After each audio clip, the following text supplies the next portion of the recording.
다른 게 아니고 예수님 당시에 예수님이 이 땅에 계실 때에 수많은 사람들이 누가 보면 수만 명이 예수님을 따라다녔다 그랬거든요.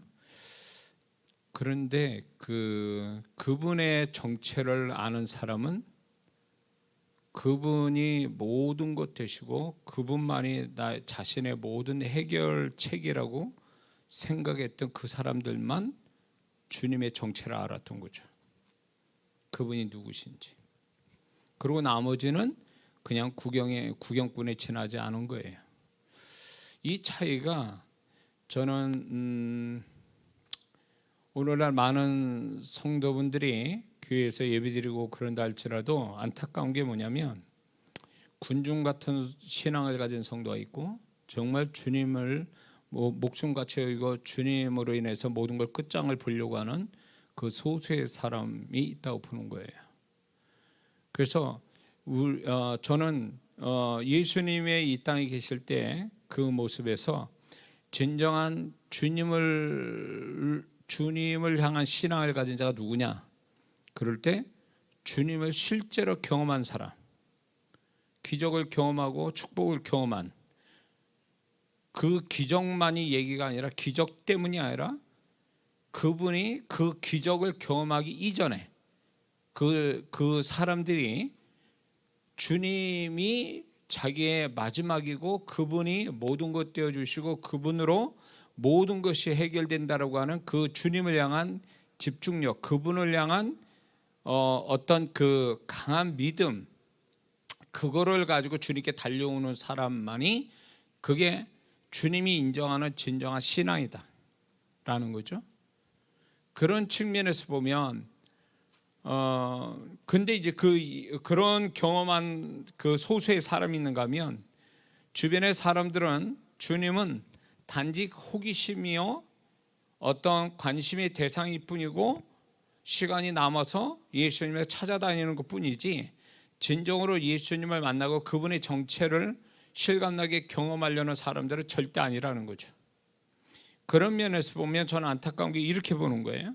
오늘날 교회 성도분은 성도로 구분하자면 이렇게 본다는 거죠. 소수의 주님을 실제로 주님으로 끝장을 보려고 하는 사람, 주님으로 뭔가 살려고 하는 사람, 주님께 잡혀서 살려고 하는 사람, 이런 사람과 그냥 주님은 교회 다니고 교회 생활하는 이런 성도분들이 교회 문밖만 나가면 신앙 없이 그냥 막 살아가는 이런 사람은 예수님 당시에 군중의 신앙밖에 지나지 않는다는 거죠. 종교적 어떤 관심이고 종교적 행사에 치르고 의식을 치르는 그런 성도의 모습으로 살아서는 절대로 주님을 경험 못한다는 거죠.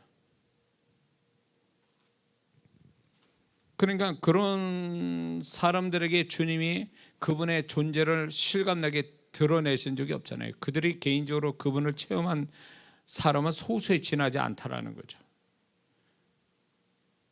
그래서 오늘날에도 그분이 너무 이렇게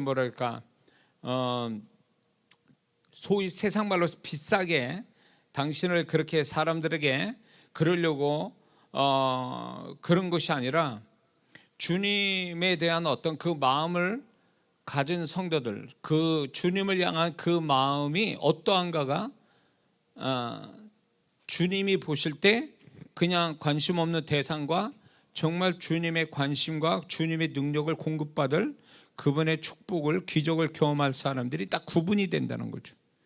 그러니까 주님이 구분시킨 게 아니라 그들 태도 자체가 주님이 구분하게 만들었다는 거죠. 소수의 사람들은 주님이 마지막이고 그분이 모든 것 되고 그분으로 끝장을 보려고 하는 그런 태도로 가졌기 때문에 그들의 그 모습이 주님의 눈에 들어왔고 그들의 그 모습을 주님이 인정하고 축복하셨다는 거죠. 이게 그 당시의 얘기만이 아니라 오늘날에도 교회를 주님이 오셨다고 친다면 과연 주님이 어떤 자를 찾으시고 관심 가지시고 인정하시고 축복할 사람이 누구냐는 거죠. 우리는 진짜 주님을 경험하기 위한 주님을 만날 수 있는 영적 행위를 갖고 있거든요. 그 행위 자체가 많잖아요. 예배요. 예배가 통합적으로 예배를 하지만 예배 속에 기도도 있고 찬양도 있고 말씀도 있고, 이게 다 뭐냐면 주님을 경험할 수 있는, 주님을 만날 수 있는 매개체거든요. 이런 속에서 정말 주님을 경험할 만한 우리의 태도가 돼 있느냐는 거예요. 예수님 당시에도 육체로 계실 때 수많은 사람들이 주님을 따라다녔어 그분을 실제로 눈으로 보고 만져보기도 하고 육성을 듣기도 하고 그랬지만, 그 주님을 실제로 경험한 사람, 주님의 실제 그분의 존재를 경험한 사람은 소수에 지나지 않는 걸 보면 그것이 오늘날 하나의 예표처럼 느껴지는 거예요. 오늘날 교회 모습에. 교회 다니는 거 좋죠. 예수 믿고 구원받고 신앙생활 한다는 건 좋은 거지만, 과연 이것에서 머물러서 이게 전부인 것처럼, 이게 자기의 신앙의 최선인 것처럼 생각하는 이 자세가 잘못됐다는 거죠. 우리는 얼마나 문제가 많은 사람들이에요. 얼마나 그분의 손길이 필요한 자들입니까? 그럼에도 불구하고 우리가 이런 것들에 대해서 예수님 당시에 그 기적을 경험했던 그런 사람과 같은 마음의 태도, 그분을 향해서 달려가는 어떤 그런 집중력, 최선을 다하는 이런 모습을 얼마나 가지고 신앙생활을 하느냐는 거죠.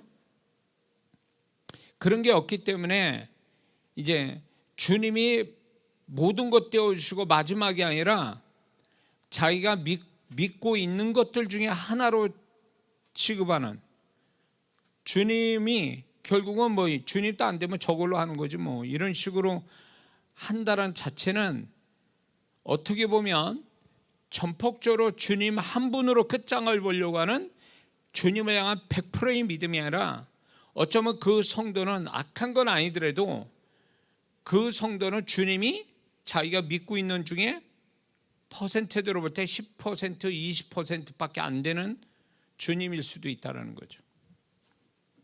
그렇게 되면 그 성도는, 만약에 예를 들어서 자기가 믿고 있는 게 5가지예요. 그 중에 하나가 주님이에요. 그러면 결국 주님은 20%밖에 믿는 대상으로 여기는 거죠. 그러면 20%만 주님을 믿는다면 주님도 어쩌면 20%만 나타나는 거죠. 그 사람에게. 왜 주님 나한테 왜 극적인 역사를 안 주십니까? 왜 이렇게 기적 같은 일, 나에게 축복을 주시지 않습니까? 라고 할 때 그 성도들은요, 예수님 당시에 그 사람들은요, 목숨 건 거예요. 혈육중 여인 같은 경우에 목숨 걸고 주님께 나아간 거거든요. 찾지도 않을 주님께 나아간 거거든요. 그러니까 목숨을 걸었다는 거예요. 그건 결국 뭐냐면 모든 걸 걸었다는 거예요. 그분 앞에. 그러니까 그분 앞에 모든 걸 걸었으니까 주님도 그거와 비례해서 그분이 나타나신 것뿐이에요. 근데 왜 오늘날 왜 주님이 그렇게 풍성하게 극적으로 기적같이 나타나시지 않는가는 주님의 문제가 아니라 그 사람의 태도가, 주님을 믿는 그 믿음이 아주 작기 때문에, 작은 믿음 때문에 주님이 그것밖에 나타나시지 않는 거예요. 그 많은 성도분들이 왜 복음서를 읽으면서도 왜 저 사람 같지, 그 사람이, 성경은 단회적으로 과거에 있었던 일을 기록해 놓은 게 아니라 오늘날 그 사건과 그 말씀들이 결국 오늘 살아가는 자의 공식, 수학 공식과 같고 그게 하나의 원리를 얘기해 주시는 메시지거든요. 그런 면에서 보면 저의 삶도 그렇지만 주님이 정말 극적으로 나타나실 때는 내가 그분밖에 없다고, 그분이 마지막이라고 그렇게 생각하고 그분에게 매달리려고 진짜 금식도 하고 사람 안 만나고 혼자서 막 죽으라고 기도하고 그분이 원하는 일을 하려고 몸부림치고 이러는 가운데서 그분이 역사를 했지, 슬렁슬렁 노는 가운데서 주시면 고맙고 안 주셔도 어쩔 수 없습니다, 이런 데서 역사하신 적은 없거든요. 그분은 우리의 마음의 태도를 알아보세요. 그래서 우리가 그분이 정말로 감동받으실 만한, 그분이 인정하실 만한 마음의 태도로 가지고 그분께 그렇게 달려오는 믿음의 행위가 있는가를 그분은 살펴보는데, 우리는 여기 이 부분에 대해서 오늘날 세월이 가면 갈수록 시대가 점점 앞으로 더 갈수록 이런 모습 보기가 희귀해진다는 거죠. 유럽 교회와 미국 교회가 이렇게 예측했습니다. 2030년 되면 10만 교회가 사라질 거다. 유럽과 미국 교회가 문을 닫아서 그 교회가 이단이나 술집이나 세상 건물이 돼버리는 이런 것들이 왜 그럴까요? 교회로 나오는 사람이 없는 거예요. 그러니까 운영이 안 되니까 결국 교회는 팔린 거죠. 결국 그건 무슨 얘기냐면 믿는 자들이 점점 주님을 향한 집중도가 떨어지고 주님이 100%의 믿음의 대상이 아니라 다른 믿는 거의 한 부분으로 여겼기 때문에 결국 주님이 나타날 수 없게 돼서 교회는 형식적인 건물만 있을 뿐 거기에는 주님이 안 계신 교회가 돼버리니까 교회는 이제 죽은 교회가 돼버린 거죠. 앞으로 그렇게 예측하고 통계를 낸 그분들이 한국 교회가 앞으로 이렇게 되어갈 거다라고 예측을 합니다. 감히 실제로 그래 왔고요. 코로나 상황으로 확 엎어지면서 교회가 엄청 다운이 됐죠. 이런 것들, 그리고 신앙이 과거보다도 더 뜨겁게 코로나로 인해서 더 뜨거워진 사람이 있지만 교회 코로나로 인해서 신앙이 엎어진 사람들이 얼마나 많은데요. 교회도 문 닫고. 그러니까 결국 이제 가면 갈수록 주님 오실 때 가까우니까 이제는 그분의 은혜도 마지막 은혜를 베푸셔서 그 은혜를 경험할 사람들이 있지만 그 은혜를 흘려버리고 은혜를 못 받고 은혜를 안 받고 이래서 교회를 떠나고 구원의 반열에서 떨어져 나간 사람도 수도 없을 거라는 거죠. 수도 없을 거예요. 그래서 점점 우리가 믿음으로 산다는 말이 어색하고 부끄러워질 때가 올 겁니다. 그러니까 교회를 다니는 거는 그냥 어떤 자기 마음의 위로나 또 안 될 때 문제 해결하기 위해서 주님을 찾는 것뿐이지 그분이 나의 모든 것 되어주시고 내 인생의 주관자요 그분의 중심이고 그분이 기준이고 그분 때문에 산다라고 하는 이 신앙을 보기가 점점 희미해진다는 거죠. 그렇게 되면 어떻게 되냐면 그때 가서는 복음서에 나타난 소수의 주님을 경험한 사람이 있고 다수의 그저 그렇게 주님을 바라보는 사람들 이런 모습에 이런 구도가 앞으로 온다라는 거죠. 저는 그 구도가 앞으로 교회의 모습이라고 보는 거예요. 그게. 그래서 우리는 이렇게 교회사 하는 거 잘하는 거지만 교회생활 이전에 우리의 마음 안에서 정말 진짜 주님이 과연 주님을 나의 구세주로 영접했다면 내 삶의 인생에 정말 구세주로 인정하고 살아가느냐, 그분을 나의 모든 구원자인 것을 인정하고 시인하고 찾고 그분을 경험하는, 그분에게 집중하고 그분을 의지해서 끝장을 보려고 하는 이런 신앙으로 살아가느냐가 이게 굉장히 중요한 거거든요. 우리가 구원받을 때 어떻게 구원받았습니까? 예수님만이 우리의 구원자여 나의 죄를 사하시고 천국 가게 만드신 유일한 분이라고 시인하고 예수님 영접했잖아요. 이 구원의 원리가 우리의 삶의 원리가 되어야 되는데 구원받을 때의 원리만 가지고 있지 그 원리대로 삶을 살아가는 성도가 많지 않다라는 거예요.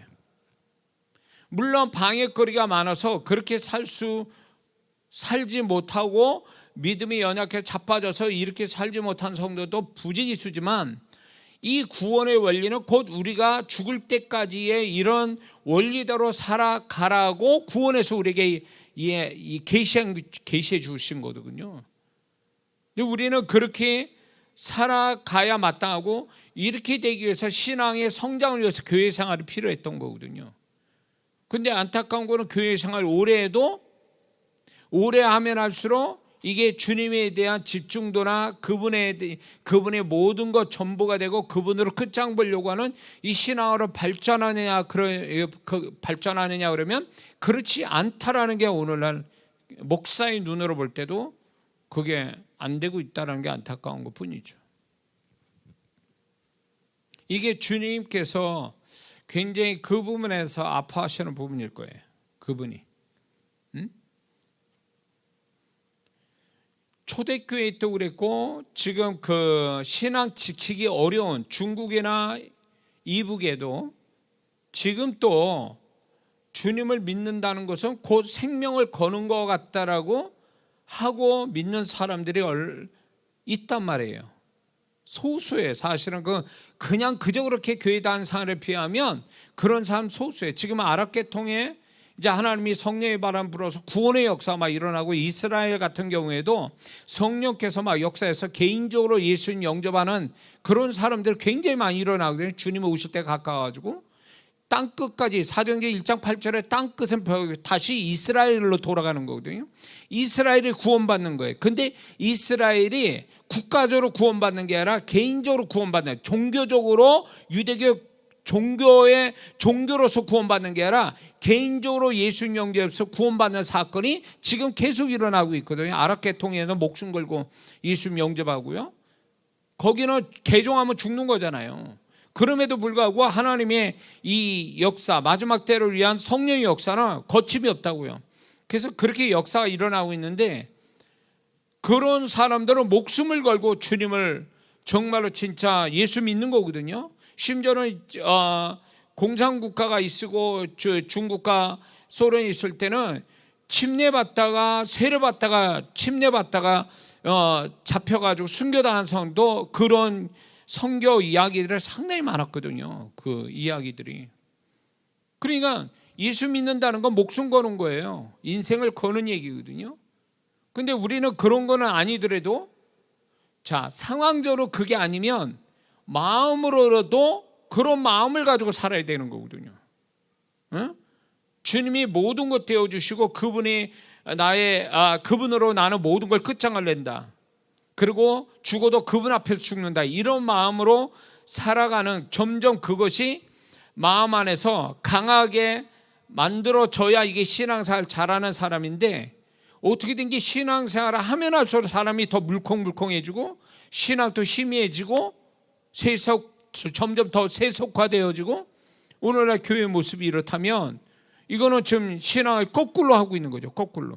그래서 기능적으로 기술적으로는 신앙이 늘었는데, 지식적으로는 늘었는데, 사실 그 마음의 중심에서 볼 때는 그 마음의 중심이 뭔가 주님을 향한 강한 마음, 집중된 마음, 그분에 대해서 그분으로 끝장을 보려고 하는 이런 무서운 마음을 가지고 신앙생활을 하는 사람이 과연 얼마나 됐냐는 거죠. 이게 없기 때문에 별것도 아닌데 나자빠지고 주님 버리고 교회 떠난 사람이 얼마나 많습니까? 신앙이 좋아지면 좋아질수록 이런 모습으로 내적으로 그게 있어야 되는데, 환경으로 문제가 없는데 내적으로 이게 안 돼 있어가지고 강하지 못하고 물컹물컹해가지고 아무데나 조그만 뭐도 있어도 그냥 다 자빠지고 이러니까, 주님 버리고 그러니까 이게 신앙생활을 잘못 배웠다. 저는 그렇게 보는 겁니다. 과거에 그 초대교회로부터 시작해서 공산 치하에 있던 성도들, 아랍계통에 지금 있는 예수 믿는 사람들은요, 성령님이 얼마나 강하게 역사하는지 목숨 거는 거거든요. 자기 인생을 걸고, 그게 성령의 역사거든요. 그리고 그런 것이, 그들은 그 예수 믿는 데서 핍박받고 목숨 거는 그것을 당연하게 여기고 대가를 치러야 된다고 생각하고 신앙생활하는 사람들이거든요. 근데 오늘날 안타까운 게 뭐냐면, 교회 안에 대가를 안 치러요. 대가 치를 마음이 없는 거예요. 그러니까 주님 앞에 시간 드리고 뭔가 몸을 드리고 물질을 드리고 이런 것이 주님을 섬기고 주님 앞에 주님이 기뻐할 어떤 신앙, 내면을 갖는데, 이런 대가를 치르는 그런 내면을, 그 내면이 보이지 않지만 그 내면을 가지고 있다는 것을 뭘로 드러나냐면 대가를 치르는 데서 드러나는 거거든요. 나는 주님을 이만큼 대가를 치르면서도 손해보면서도 나는 신앙사람이다, 이렇게 돼야 되는데, 유럽이나 미국 교회가 왜 문을 닫느냐 할 때 대가를 치르는 성도가 없다라는 거예요. 그거는 결국 뭐냐, 신앙생활 잘못했다는 증거죠.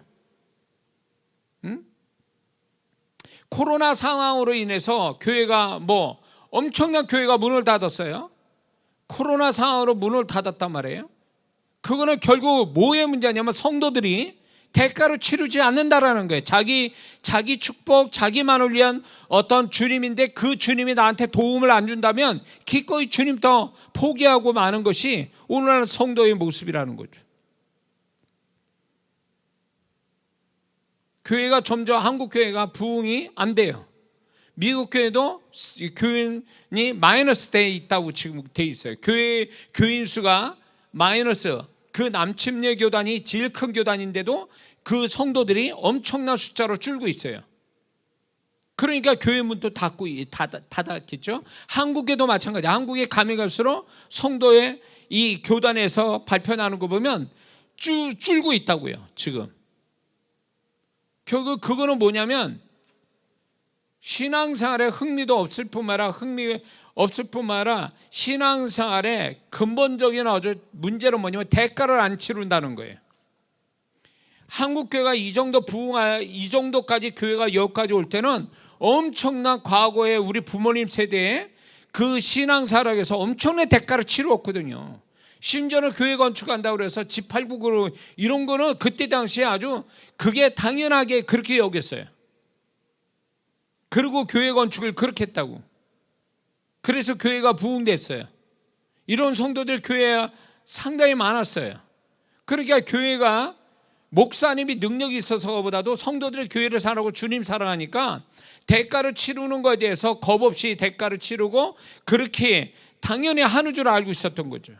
그러니까 한국 교회가 부흥했던 거죠. 그러나 지금은 교회가 부흥이 안 되고 침체가 되고 성도 수가 준다는 얘기는 교회가 그러면 목사님이 놀고 먹어서 그러냐? 그러면 능력이 떨어지고 목사들이 이상한 소리 해서 그래. 그게 아니라는 거예요.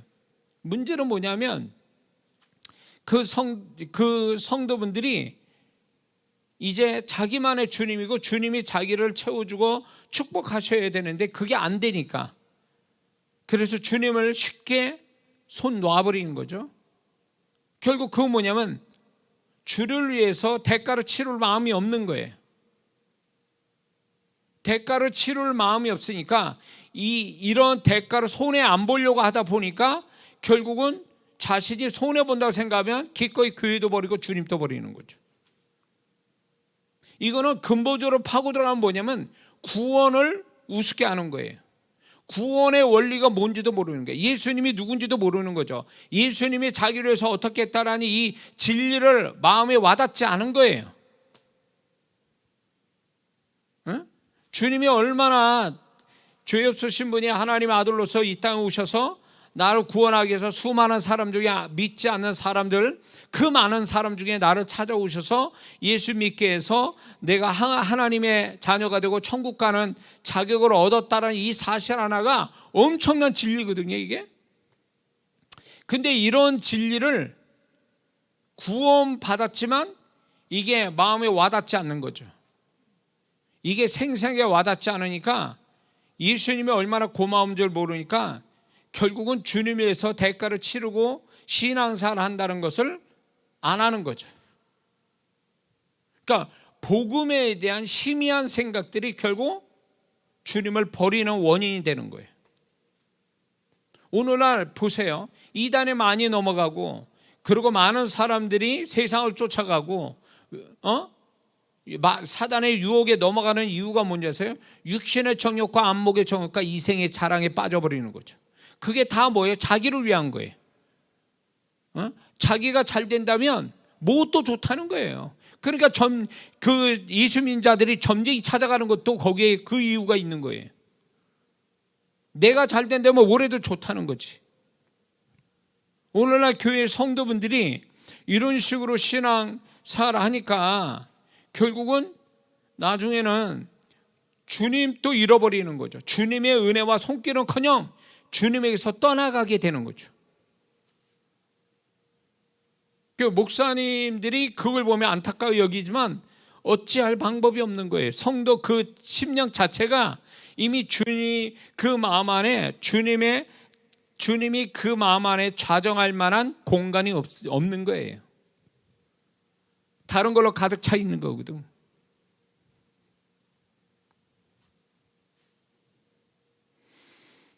자, 신앙이 좋아진다는 건 결국요, 영적인 것에 대해서 점점 그게 더 생생하고 현실감 있게 들어오고, 영적 진리가 완전히 진짜 이게 내가 살아가는 어떤 내 월급보다 내가 가지고 있는 돈보다도 더 확실하고 그게 귀하다라는 것을 깨달아가는 게 신앙생활 잘한다는 증거거든요. 그러니까 그렇게 되니까 주님에게 목숨을 걸고 살아갈 수 있는 신앙이 되고 영적 집중력을 갖게 되는 거죠. 근데 안타까운 건 이런 주님을 향한 그런 어떤 집중력, 그분에 대한 어떤 생각을 마음 안에서 확실치 않아서 겨우 교회 다니고, 겨우 교회 다닌 거죠. 겨우 주일날 나오고. 그러니까 그렇게 하는 성도가 과연 자기 교회 바깥의 일상에서 주님을 붙들고 정말 그분이 기준이 돼서 그분이 이끄는 대로 살아가는 삶을 살려고 몸부림치냐? 절대 아니죠. 그건 거짓말이에요. 그럴 수 없어요. 그 사람 신앙을 보려면 그 사람이 일상을 보면 알 수 있어요. 일상에서 어떻게 하는지 보면 알 수 있어요. 그리고 더 깊게 들어가자면 그 사람의 마음, 심령의 상태가 어떤 걸 보면 답이 나오게 되죠. 그 상태가 그 사람의 현실을 얘기하고 그 상태가 그 사람의 행위를 나타내니까. 그러니까 우리가 어떤 행위를 가졌다 해서 그걸로 나는 잘하고 있다라고 하는 이 생각은 위험한 생각이에요. 나 교회 다녀, 기도해, 헌금해, 이런 걸로 나는 신앙생활 잘하고 있는 걸로 착하면 안 된다는 거죠. 중요한 거는 자기 자신의 심령 상태를 보는 거예요. 그 심령 상태 안에서 말씀이 어느 정도 강도 있게 내 안에서 자리 잡고 그분의 존재가 얼마나 내 안에서 자리 잡아서 정말로 내가 거기에 목숨을 걸고 거기에 내가 집중하고 그거에 내가 순종하냐 불순종하냐 이런 거에 아주 이런 생각에 정말로 내 심령 안에서 그거를 어떤 마음으로 내가 그걸 대하는 거를 보면은 그 사람이 그 사람은 어떠한지를 알 수가 있는 거죠. 그 마음이 어떠하면 그 위인이 그러하다는 거죠. 그 마음의 상태를 보면 그 사람이 됨됨이라 알 수 있다는 게 잠언서 말씀 나오죠.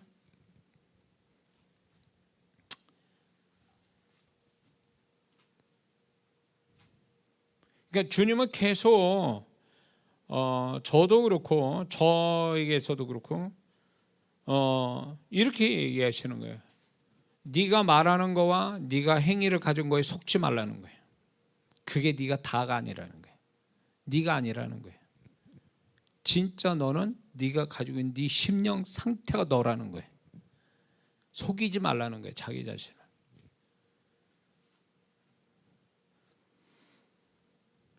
그러니까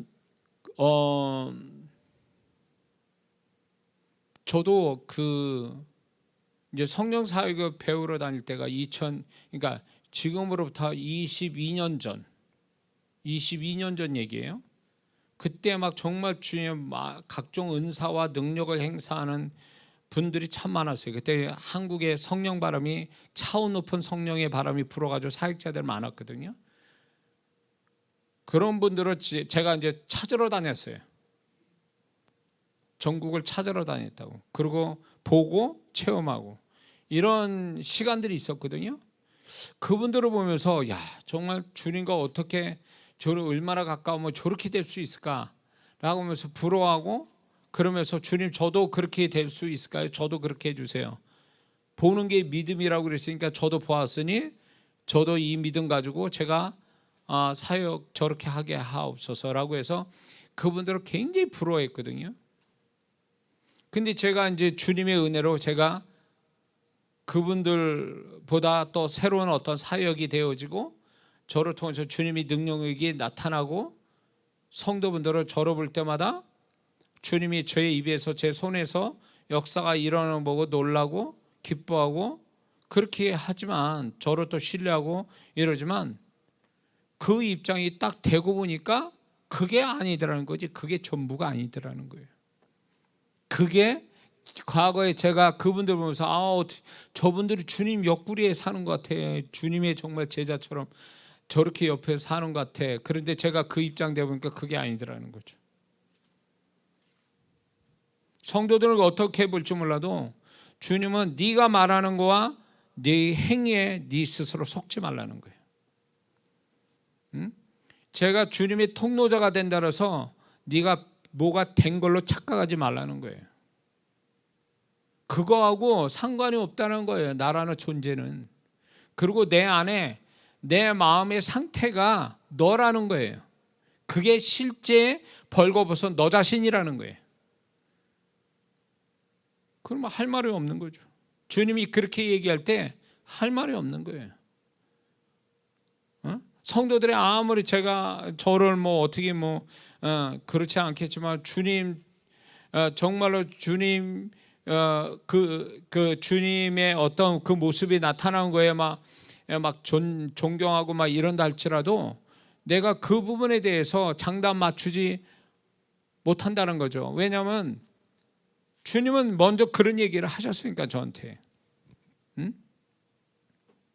성도들의 칭찬이 그게 주님의 칭찬이 아니에요. 주님의 칭찬이 아니라고. 제게서 나타나는 그분의 말씀과 그분의 능력이, 그분의 손길이 그게 내가 아니거든요. 그러니까 내 자랑도 아닌 거예요. 그러니까 주님은 그 얘기하시는 거예요. 네가 말하는 거와 네 행위, 또 네가 나를 통해서 나타나는 나의 능력을 가지고 너를 이꼴시키지 말라는 거예요.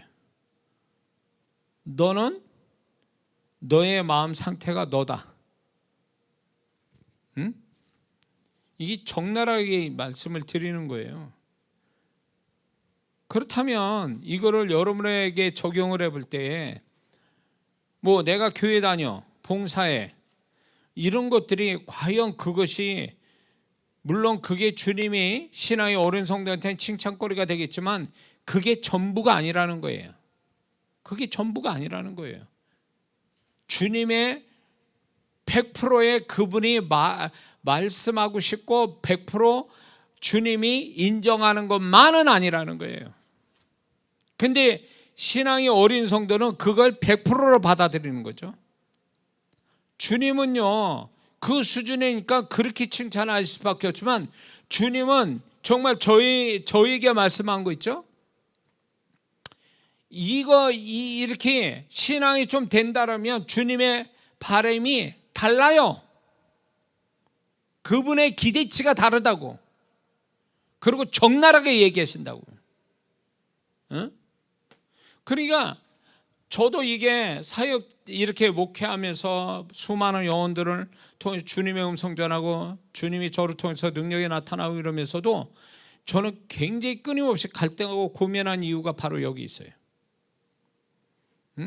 왜냐면 그게 나가 아니니까. 그게 100% 내가 아니고 내 모습은 따로 있으니까. 또 쓰임 받을 때하고 원래 내 모습은 또 다른 거니까, 원래 이게 내가 주님이 보실 때 인정하고 칭찬받을 만한 심령 상태를 가져야 이게 이꼴되는 건데, 내가 만약에 주님께 쓰임받지만 내 심령 상태가 그분에게 쓰임받는 거 수준만큼이 안 된다면, 이꼴이 안 된다면 이거는 책망받을 일이 되는 거예요.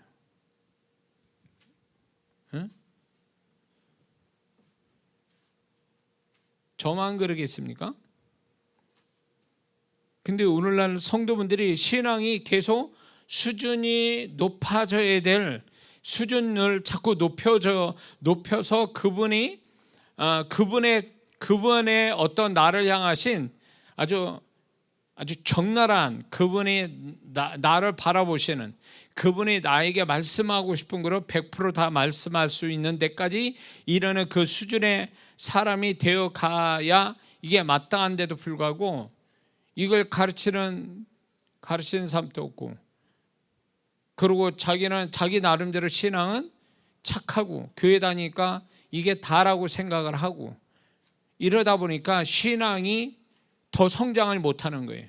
더 올라가지 못하는 거예요. 그 이상의 신앙이 뭔지도 가르침받거나 방향을 설정해 준 사람이 없었으니까.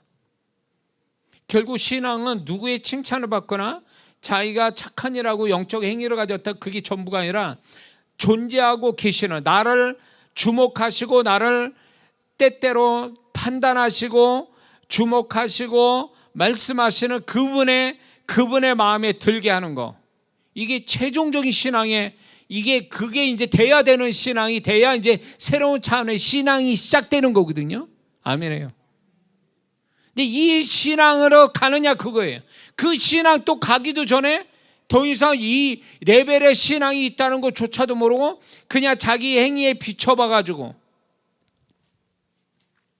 어떤 사람들의 칭찬에 자기는 신앙사 이만큼 하면 잘한 거라고 스스로 자만심에 빠져버리는 거죠. 그러니까 주님의 라오디게아의 교회를 향하여 주님이 말씀하잖아요. 내가 문 밖에서 두드리니 열심히 내라, 회개하라, 네 영혼의 상태에 꼴하지 마라. 이런 말씀들이 왜 나왔겠게요? 이들은 주님으로부터 이런 말씀을 들었어야 되는 거예요. 계시록의 7교회에 책망을 듣는 성도들을 이 교회를 향해서 하신 말씀이 그들이 못 들었기 때문에 주님이 이렇게 생각하고 이렇게 말씀하는 것을 못 들으니까 주님이 말씀하신 거란 말이에요. 들었다면 주님이 굳이 반복해서 그 얘기 하실 이유가 없거든요. 들었다면 고칠 텐데 들은 적도 없으니까 주님은 말씀하는 거예요. 그 얘기는 결국 뭐냐면 주님의 판단을 받아본 적이 없다는 얘기예요. 주님의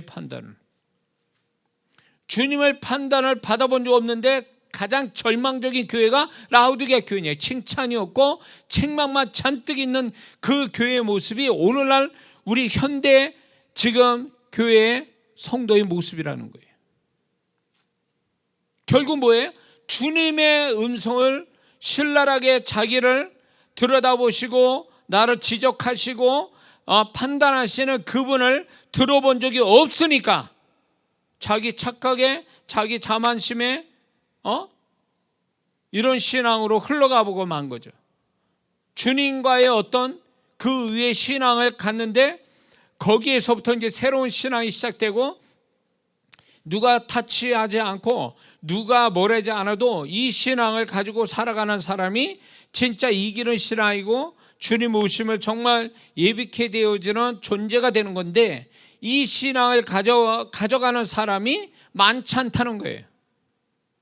꼭 예수님 당시에 소수의 사람만 주님을 알고 주님의 능력을 경험한 그 사람들과 같은 거죠.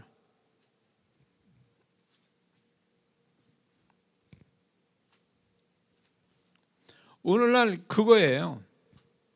안타까운 거 제가 보면서 뭔가 이렇게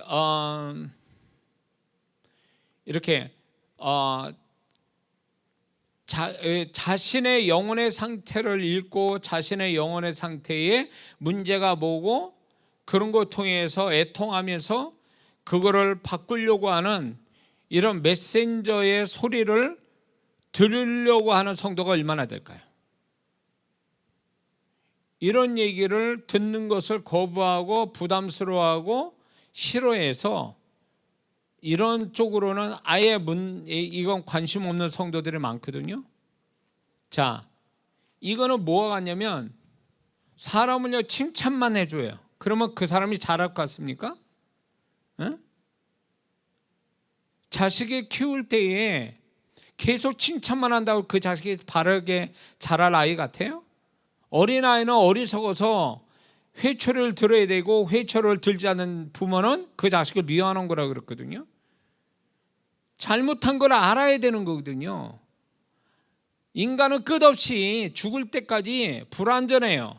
문제가 많다고요. 그렇기 때문에 칭찬도 필요하지만 지적을 받아서 자기 상태를 알고 고침을 받아야 될 것이 더 많은 존재거든요.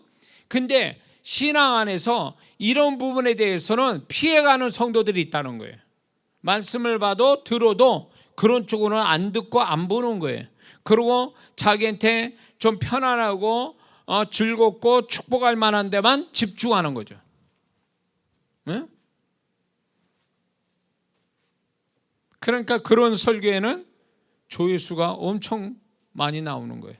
근데 정말 선지자적인 메시지를 전하는 이런 메시지에는 잘 듣질 않는다는 게 오늘 성도들의 문제죠. 부담스러워하는 거예요. 신앙을 정말로 이게 주님 앞에서 고침받는 신앙이 아니라, 고침받으면서 칭찬받고 이런 신앙이 아니라 고침받을 생각이 없는 거예요. 그러다 보니까 신앙이 이상한 신앙으로 흘러가는 거죠. 잘못된데도 잘못된 게 뭔지도 모르고 가버리는 신앙이요.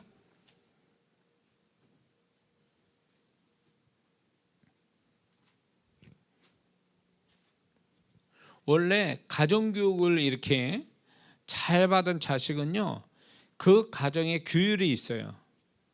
원칙이 있다고. 그러면 그 원칙을 잘 지키고, 또 잘못하면 부모한테 야단 맞고 회초리도 맞고 이렇게 하는 자식이 사회생활도 잘하고 관계성도 좋죠. 그 어릴 때는 그런 것들이 싫고 겁이 나고 맞는 게 괴롭고 그럴지 몰라도, 그게 이제 자라게 되면 그 자녀가 결국 부모한테도 잘하고 사회생활도 잘하는 거거든요. 신앙도 마찬가지예요. 신앙도 격려도 필요하지만 문제점을 지적받아서 고쳐야 되고, 고쳐가면서 더 나은 존재와 신앙으로 발전해가는, 이게 순서가 돼야 되는데 이런 부분들을 못 배우는 거죠. 그러다 보니까 신앙이 이상한 신앙이 되는 거예요. 그게 나중에는 어떻게 되냐, 목사가 그 영혼에 의해서 뭘 얘기해도 안 들어먹어요. 기분 나빠해요. 이제 그런 걸 싫어하는 거죠. 그러니까 소위 말해서 자존심이 강해져 가지고 이게 주님이 와서 말씀해도 기분 나빠할 성도들이 많아요. 지금은 주님이 말씀한다 해도. 대제사장 종교 지도자들이 그들을 향해서 주님이 말씀할 때 그들의 반응이 뭐였을까요? 회개했습니까? 아니요. 더 기분 나빠서 예수님 잡아 죽이려고 했잖아요. 오늘 그런 성도들이 된다면 위험한 거죠. 주님이 틀린 얘기하신 게 아니잖아요. 그런데도 불구하고 그들은 그것 때문에 마음 아파하고 회개하냐? 안 했다는 거죠. 그러니까 그들은 결국 주님이 보실 때는 원수 같은 사람 되고 멸망하는 존재가 된 거죠. 그 사람들은 결국은. 마태복음 23장에 그들을 향한 아주 무서운 그 책망은 정말로 그 영혼들은 지옥 갈 수밖에 없는 사람들이라는 걸 얘기해 주고 있는 거예요. 그래서 정말 주님과 함께 살아가는 사람들은요, 물론 주님의 따뜻한 음성도 있고 다 있습니다. 그러나 주님이 무섭게 지적하는 것들을 듣고 느끼고 그러면서 회개하고 고치고, 이것이 계속 개인적인 신앙 안에서 이게 주님과의 사귐에서 이게 계속 일어나야 되는 거예요. 그래서 그분이 보실 때 세상이 볼 때가 아니에요. 다른 사람 볼 때가 아니라 주님이 볼 때, 너 정신이 제대로 바뀌었구나. 네가 제대로 하고 있어. 이렇게 해서 그분으로부터 적어도 인정받는 존재가 되기 위해서 몸부림쳐야 이게 신앙생활하는 거거든요. 이게 교회 생활하고 다른 얘기예요. 교회에서 맨날 교회는요, 봉사 잘하고 예배 잘 드리고 기도 많이 하고 헌금하면요 다 칭찬하게 돼 있어요. 근데 그게 주님의 그게 전부, 그것이 신앙의 전부가 아니잖아요. 진짜 이 신앙은 자기 일상의 삶에서 교회 생활은 지극히 일부분에 지나지 않아요. 교회 나오고 주일날 예배 드리고 봉사하고, 이게 일주일의 삶 속에 몇 %나 차지합니까? 20%? 나머지 80%는 세상에서 내가 살아가는 건데, 세상에서 정말 주님 앞에서 내가 그분 앞에 인정받고 지도받고 지적받고 책망받고 교훈 듣고, 그리고 내가 경고받고 막 이런 게 계속, 또 격려도 받고 칭찬도 받고, 이게 계속 있어야 되는 거예요. 이런 걸 통해서 내가 주님의 사람이 되어가고 주님께 인정받는 사람이 점점 되어가는 것이 교회에서가 아니라 교회 바깥에서 이루어져야 되는 거예요. 그게 진짜 신앙이 그런 거예요. 그렇게 되는 신앙이 타락할 수 있어요? 그렇게 되는 신앙이 정말 주님을 부인하고 주님을 실망시키는 사람이 될 수 있냐고. 세상에 자빠지고 죄에 자빠질 것 같습니까? 절대 그렇지 않아요. 교회 열심히 다니는 사람이 자빠지기 어느 날 보면 교회에서 떠나가 있고, 이게 왜 그럴까요? 교회 생활만 해서 그런 게, 교회 바깥에 80%의 일상에서의 신앙을 가지지 못하니까 그렇게 나오는 거예요. 그래서 어떤 면을 보면 믿는 자의 신앙은 거품이 끼어 있어요. 자기 자신도 모르는. 결국 그게 무슨 얘기냐?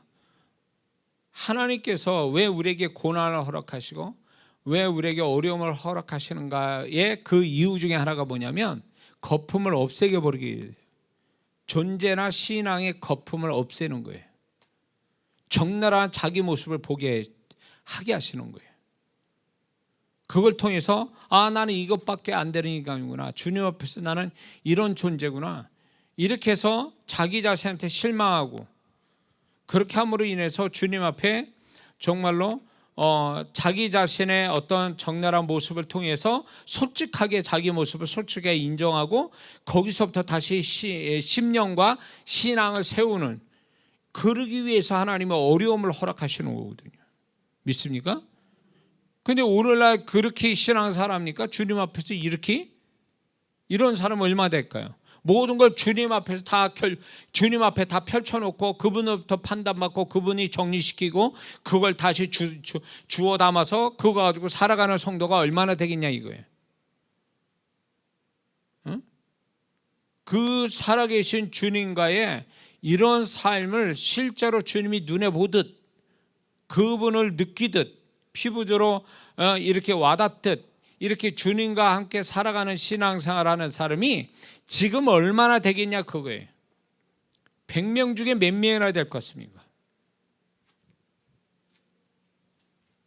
그러니까 우리가 신앙을 좀 더 높은 차원이라는 게 뭐예요? 더 열심히 내자는 게 아니라 살아계신 주님과의 사귐을 통해서 그분으로부터의 다루심을 계속 받아가서 내가 뭔가 자꾸 달라지는 모습을 그분 앞에 보여드리는 거예요. 그래서 그분으로부터 인정받을 때 그게 진짜 인정받는 거거든요. 그러니까 이장한 목사도 성도분들이 저를 볼 때하고 주님이 나를 볼 때는 또 다른 얘기예요. 그러니까 나는 성도의 칭찬이나 책망이나 뭘 얘기해 또 오해받아서 나한테 그건 중요치 않아요. 왜냐하면 착각일 수도 있거든. 좋은 마음 가지고 나를 볼 수도 있고, 아니면 또 나한테 실망해서 그렇게 보든 상관없어요. 그게 중요한 게 아니라 내가 주님 앞에서 그분이 나를 어떻게 보고 어떻게 생각하시냐가 그게 중요한 거지, 사람이 중요한 게 아니거든요. 왜냐하면 사람은요, 이 모든 게 지나가면 다 내 곁에 사라져요. 그렇게 말했던 사람도 사라지고, 잘못 말하는 사람도 나중에 와서 내가 잘못 생각했다고 또 이렇게 얘기하는 사람들도 있고. 그러니까 사람은 시간 지나면 다 흘러가서 어디에 가 있는지도 모르게 다 흔적도 없이 사라지고, 그 사람의 말들도 결국 다 사라지게 돼 있는 거거든. 그러나 주님은 사라지시지 않고 나와 영원토록 함께 하시잖아요. 여기 이 땅에서도 함께 하시고 저 땅에서도 함께 하시니까 그분이 모든 것에 함께 하시는 분이고, 끝도 거기에 그 끝에도 주님이 계시니까 그분의 판단을 받는 게 얼마나 중요한 부분인지 알 수가 없거든요. 근데 자꾸 주님을 놓쳐요. 교회 생활하는 것 때문에 주님 놓쳐요. 아이러니하죠? 교회 생활하는 것 때문에, 교회 생활이라는 행위 때문에, 영적 행위 때문에 주님 놓쳐요. 사람과 이 사람의 관계에다가 초점을 둬서 주님 놓쳐요. 일상생활에 직장 다니고 뭐 하느냐고 또 주님 놓쳐. 그러니까 주님을 부르지만 주님과 사귐은 없는 거야. 이게 아이러니하죠. 오늘날 신앙이 주님은 없어. 주님을 얘기하면서도 왜 주님과의 사귐은 없냐고. 주님을 얘기하면서 왜 주님과의 사귐은 없고 왜 주님과의 사귐에서 나오는 이야기거리가 없느냐, 그 얘기예요. 오늘날 성도들이. 응?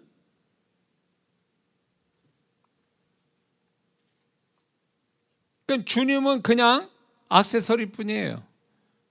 응. 그냥 불려지는 것 뿐이지 그분과 정말로 인격적인 관계를 가져서 살아가는 삶은 되지 못하고 있는 거죠. 좋은 일이든 안 좋은 일이든 뭐든 간에 모든 내 일상에 살아가는 교회 생활을 포함해서 모든 것들이 최종적으로 그분과 함께 나눠주고 그분에서 결론을 내고 그분으로 모든 걸 끝을 내고 그분의 결정에 내가 따라가는, 그게 주님의 사람이거든요. 우리는 교회의 사람이 되면 안 돼. 주님의 사람이 돼야 돼요. 주님의 사람. 이거와 같이 동일하게 하는 게 말씀이거든요. 하나님 말씀이 그렇다면 그런 거예요. 그 액면 그대로 그 말씀을 액면 그대로 받아들여서 그 말씀 앞에 내가 위로도 받고 힘도 얻고 믿음을 갖게 되고 회개도 하고 이렇게 돼야 될 사람들이 말씀은 없어. 주님도 없고. 그래 버리니까 살아가는 기준점이 말씀과 주님이 아니라 모든 게 자기 생각이고 상황이고 다른 사람 말이고 이래 버리니까 이건 믿는 자가 아니죠. 이거는.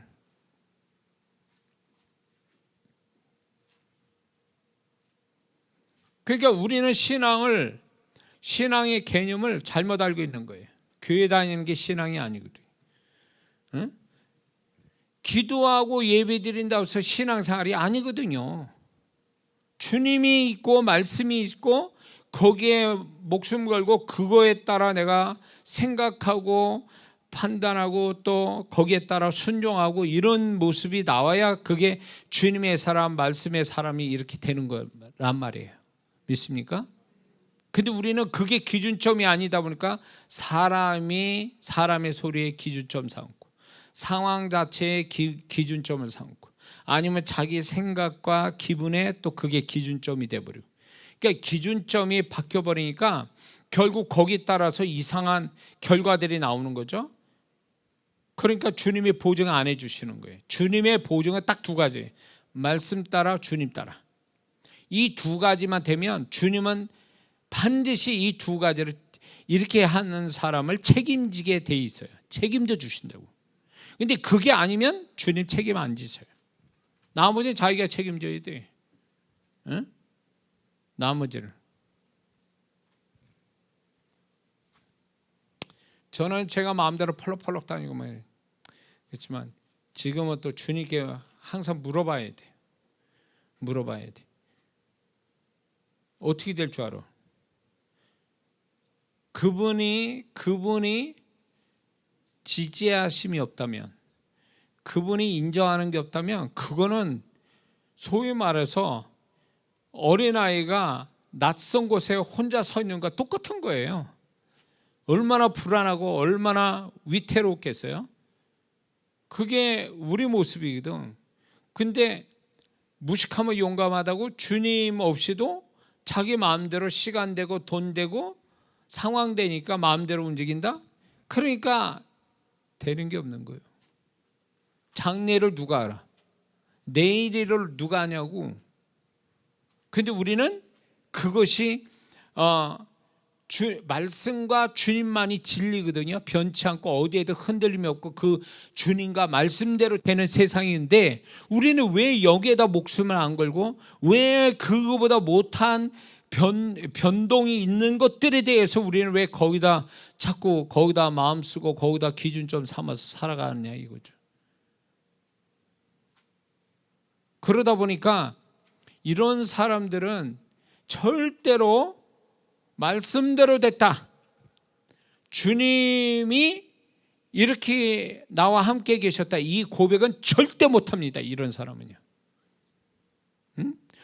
그분이 높임을 받는 건요, 말씀대로 살아서 말씀의 결과로 봤다, 그걸 간증할 때 그분이 높임 받는 거고, 주님 따라 살아서 주님이 책임져 주셨는데 이렇게 저렇게 그분이 책임져서 내가 이렇게 살아왔습니다, 이것만이 주님이 높임 받으시는 거거든요.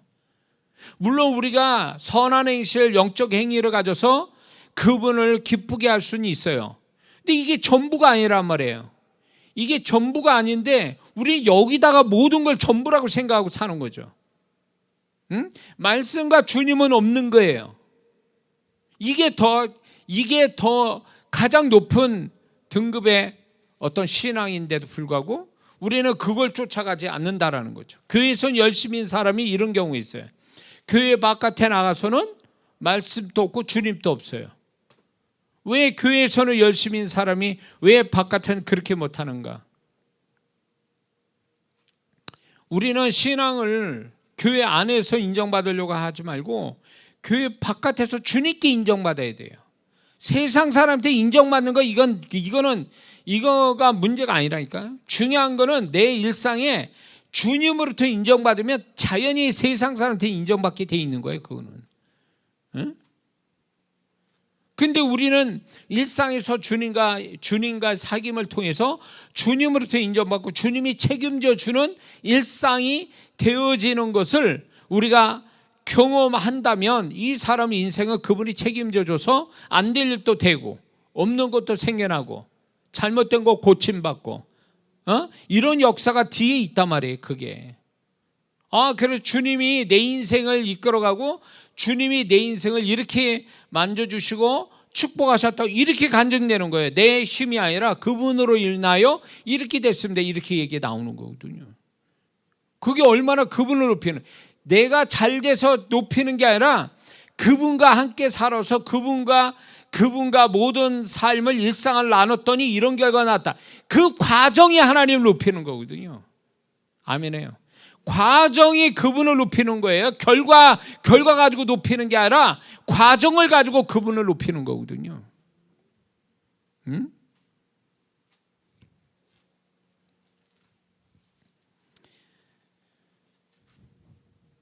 그래서 주님은 오늘날 성도분들이 더 높은 차원의 신앙을 모르고 더 높은 차원의 신앙이 있어도 그렇게 안 하려고 하고 그리고 이대로 젖사오니 하니까 주님의 안타까움 중에 하나가 바로 이거예요. 그분이 많이 안타까워하는데 우리가 뭐 죄 짓는 거 다 안타깝고 다 하시는데 정말 안타까워하는 거 바로 이거예요. 이 부분이거든요. 이게 주님과 이렇게 되면 나머지 거는 다 해결이 되는 부분인데 우리는 주님과 말씀에 매달려 살면 모든 걸 이기는 자가 될 수 있음에도 불구하고 우리는 이거에 목숨을 걸지 않는 거예요. 여기에 목숨 걸면 그분이 알아서 이기는 자로 만드시는데 또 그분의 능력과 기적은 그 다음의 문제인데 그게 나타나게 돼 있는데 우리는 이걸 경험하지 못하는 이유는 거기다 목숨을 걸지 않아서 그렇죠. 그 예수님 당시에 그 수많은 그 불쌍한 사람들이 주님을 향해서 목숨 걸고 달려오는 그런 어떤 태도, 우리가 너무 중요하다는 거죠. 그게 필요하다는 거죠.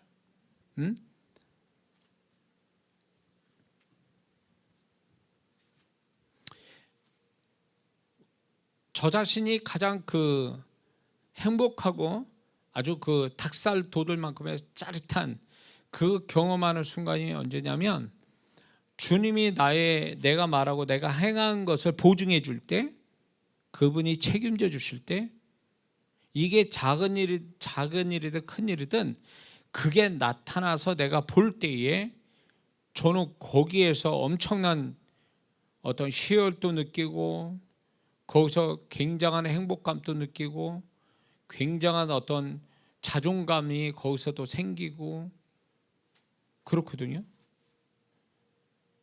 그런 순간이 오면 내가 세상에서 가장 행복한 사람이고 가장 진짜 세상을 다 가진 기분이 들거든요. 그렇게 되면. 그러니까 그분의 나타나심이 나를 인정해 주셨기 때문에 나타나시는 그 자체가 너무 저를 행복하게 만들어 준다는 거죠. 기적이 아니더라도 그분이 내 일상에 같이 함께해서 그분이 이렇게 저렇게 나타내 주신다. 나에게 마음이든 삶이든 어떤 형태든 상황 속에서도 그분이 나타나심에 대해서 그것을 발견할 때 작은 일이든 간에 그게 얼마나 나를 자신감 있게 만들어준지 알 수가 없어요. 갑자기 훅 쳐져 있어도 그러다 갑자기 그분이 그래 내가 너와 함께 이렇게 내가 함께 하고 있어, 이런 걸 볼 때 되면 감동이 오는 거죠. 감동이 살맛이 나는 거예요. 살맛이. 그것 때문에 살아가는 거예요. 사실은 뭘 돼서가 아니에요. 뭐가 많이 됐다고 해서 그 사람이 행복합니까? 많이 뭔가 이렇게 자기가 열심히 해서 믿는 자인데 열심히 해서 뭐가 되어졌다고 해서 그 사람이 정말 행복하게 살 것 같습니까? 그건 한순간이에요.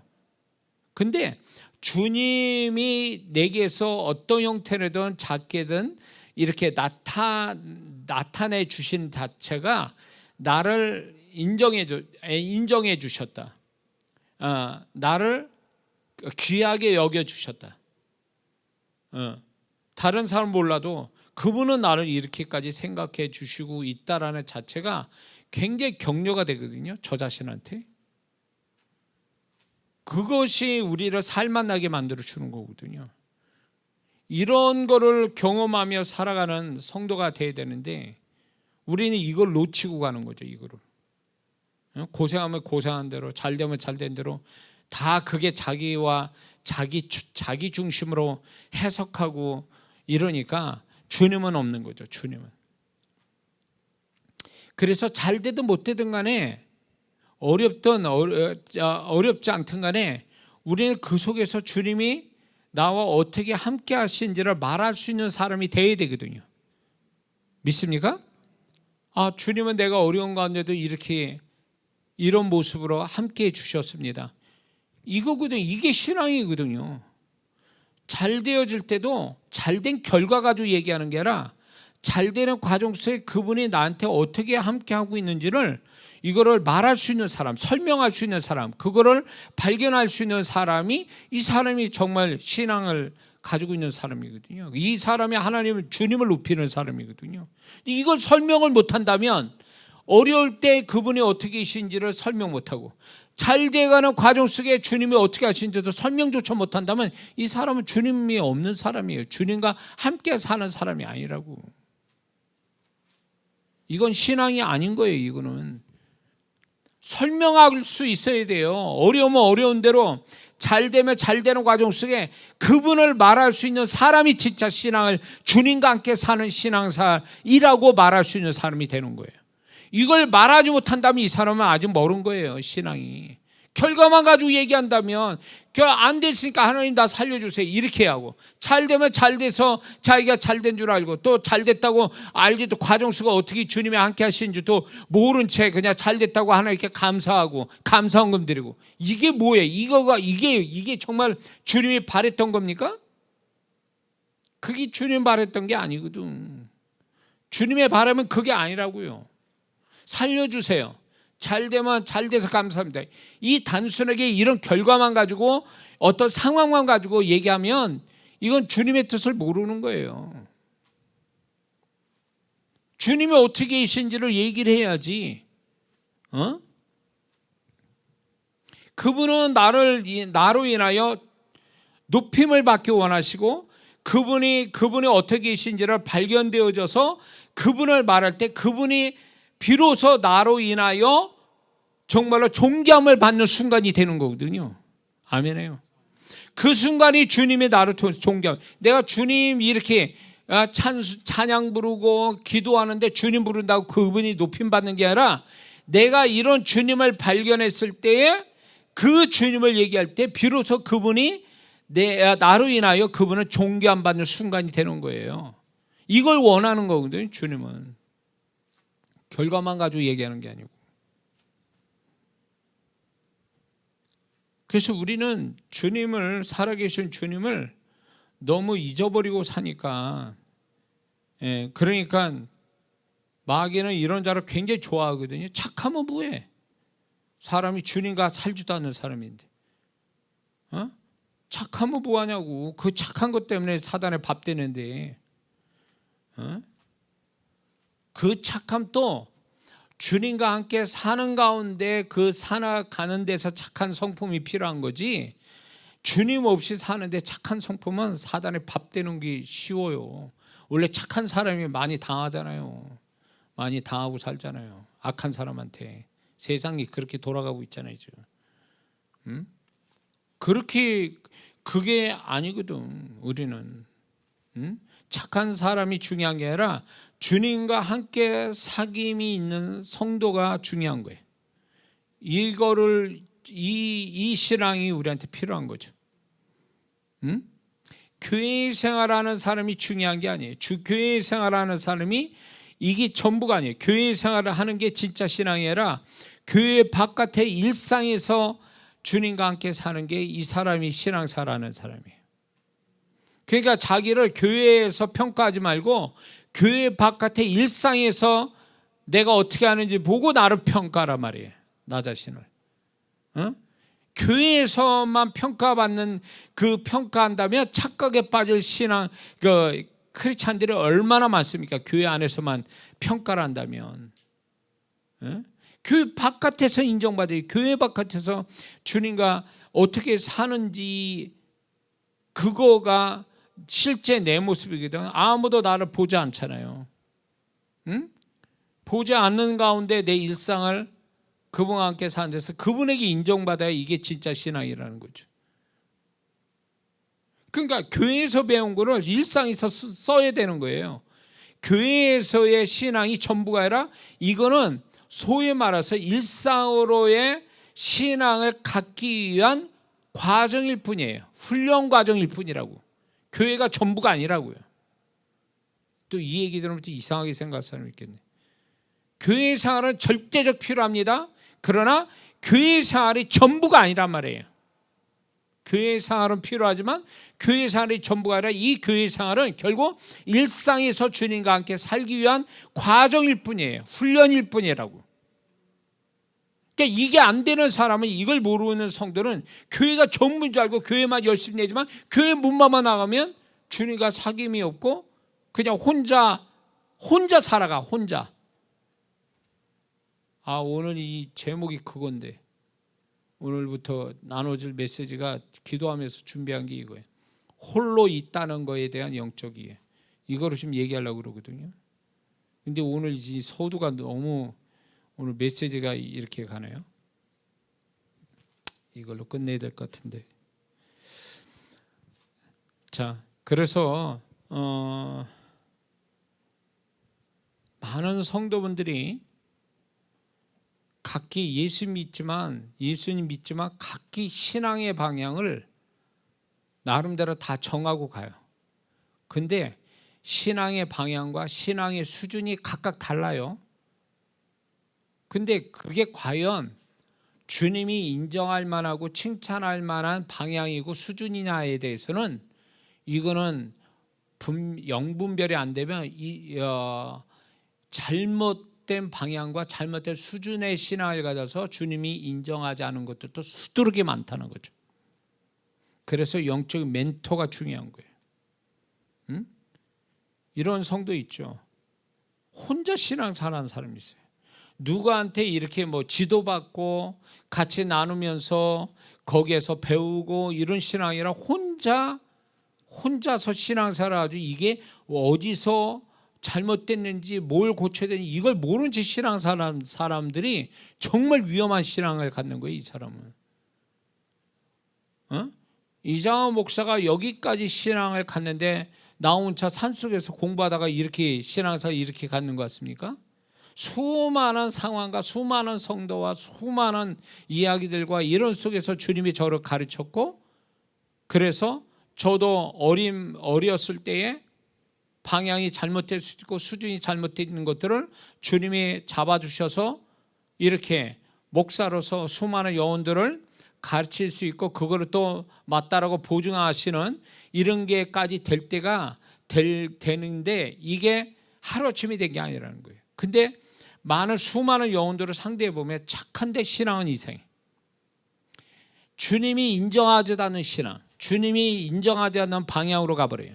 주님이 인정하지 않는 나름대로 수준 가졌다라는데, 제가 볼 때 제가 영분별에 강하다고 그랬잖아요. 영분별로 보면 이건 잘못된 거예요. 그리고 주님이 인정하지도 않아요, 이런 신앙을. 근데 자기 혼자 신났어. 그러면 그 성도한테 이런 얘기하거든요. 주님은 어떻게 생각하고 주님의 나타남이 어떻게 나타나냐고 물어보거든요. 신비한반보로 얘기하지 말고 일상에서 주님은 어떻게 하시냐고 이걸 물어보면 대답 못하는 게 아주 그냥 막 100%예요. 거의 100%예요. 이거는 막 주님이 살아계시고 함께 하시는데 그분의 나타남을 얘기를 해야 그분이 나와 함께 같은 방향으로 가고 있다는 증거인데, 이걸 얘기 못한다면 이거는 잘못된 신앙 아니냐 말이에요. 맨날 이런 성도 있어요. 신비한 방법은 아니에요. 신비 체험에서만 주님을 얘기해요. 뭐 환상 보고 주님은 물론 그럴 수도 있지만 너무 이쪽으로 치우쳐다 보니까 일상에서의 주님이 나와 함께 하셔서 발견되고 가르치시고 이런 것들은 얘기를 못한단 말이에요. 이걸 얘기 못하면 이 사람은 어쩌면 이렇게 신비한 방법으로 주님을 알아가는 이게 위험스러울 수 있다는 거예요. 네? 이렇게 제가 말할 자격이 되는 거는 제가 이쪽 방면으로는 그래도 나름대로 이 영의 세계와 이 주님과의 관계와 성령의 이런 세계에는 누구보다도 제가 잘 아는 사람이니까. 근데 이것만, 그러니까 많은 성도들이 저한테 올 때 이것만 바라고 오는 성도들이 있거든요. 근데 그런 성도들을 보면 일상은 주님과 사는 게 아니에요. 이런 사람은요. 그 부분 영적이고 신비한 것만 바랄 뿐이에요. 그리고 과정으로 주님과 있는 게 아니라 결과만 바라고 있을 뿐이에요. 이러면 이건 신앙이 잘못된 거예요. 이상한 대로 흘러가는 거예요. 주님도 인정 못하는 신앙으로 흘러가는 거예요. 인격적인 신앙, 인격적으로 주님과 사귐이 있어서 주님과 일상을 같이 가는 신앙이 돼야 이게 온전한 신앙이지, 신비한 방법에서만 주님을 찾는 이 사람, 그리고 일상에서는 그냥 세상 사람같이 막 살아가 버리는 이런 사람은 이건 잘못했죠. 이원론적인 신앙이잖아요. 이것 따로 저것 따로입니까? 말씀과 우리의 삶이 따로 놉니까? 주님이 기도 속에만 계시고 그러면 일상에 없는 거야 따로따로 노는 거야. 이게 이원론적인 신앙이란 말이에요. 양쪽으로 구분됐다고 생각하는데 구분이 된 게 아니란 말이에요. 신앙과 삶은 연결돼 있다고, 하나로. 믿습니까? 이런 신앙이 돼야 된다는 거죠. 근데 이원론적으로 이렇게 구분되어져 있다라고 생각하는 이게 잘못된 신앙이라는 거죠.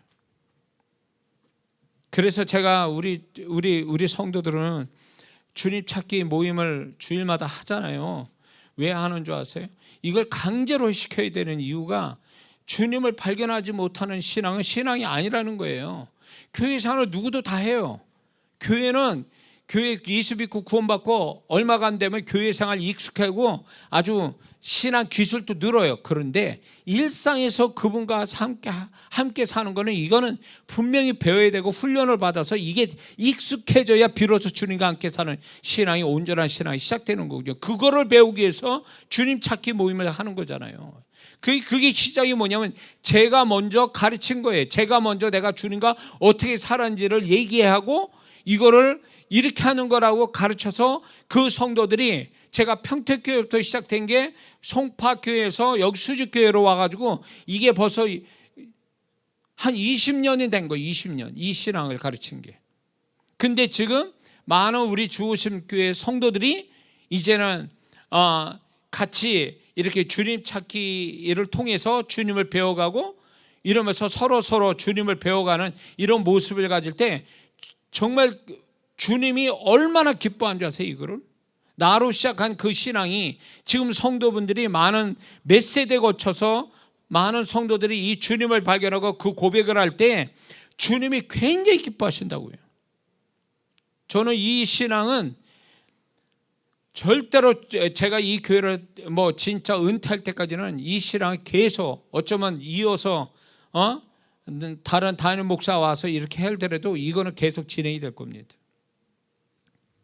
왜냐하면 이거는 저만이 할 수 있는 얘기예요. 저만, 우리 교회에서만 있는 하나님이 기뻐할 일이기 때문에 이거를 계속 진행이 될 겁니다. 그리고 그렇게 돼야 마땅한 거예요. 지금 이 마지막 세대 때 이 신앙 없어 봐요. 공주에 붕붕 떠다니는 신앙. 뭐 하나 제대로 이기지 못하고 매일 패배당하고 영혼에 신음하는 신앙, 어디 갈 바를 몰라가지고 주님 없이 그냥 헤매고 도는 신앙, 이렇게 되면 이게 무슨 신앙이에요? 그리고 이제 겨우 교회나 다니고 교회 겨우 나와서 예배나 드리고, 이게 무슨 신앙이에요 이게? 그래서 우리 모두는 진짜 주님이 정말 어떤 신앙을 원하는지 알고, 우리가 교회 생활은 내가 일상에서 주님과 함께 살아가는 데 지극히 일부분이고, 이것이 주님과 함께 일상에 살아가는 데 하나의 훈련이고 과정이다. 그래서 정말 자신의 일상에서 주님이 이렇게 함께 하시고 도우시고 축복하시고 이걸로 격려받고 위로받고 힘을 얻고, 그리고 또 그분의 지적과 어떤 판단과 경고와 책망과 이런 걸 통해서 고침받고, 이 신앙이 가장 아름다운, 주님이 인정하는, 또 존재값이 높아지는 신앙의 모습인 줄 믿습니다. 기도합니다.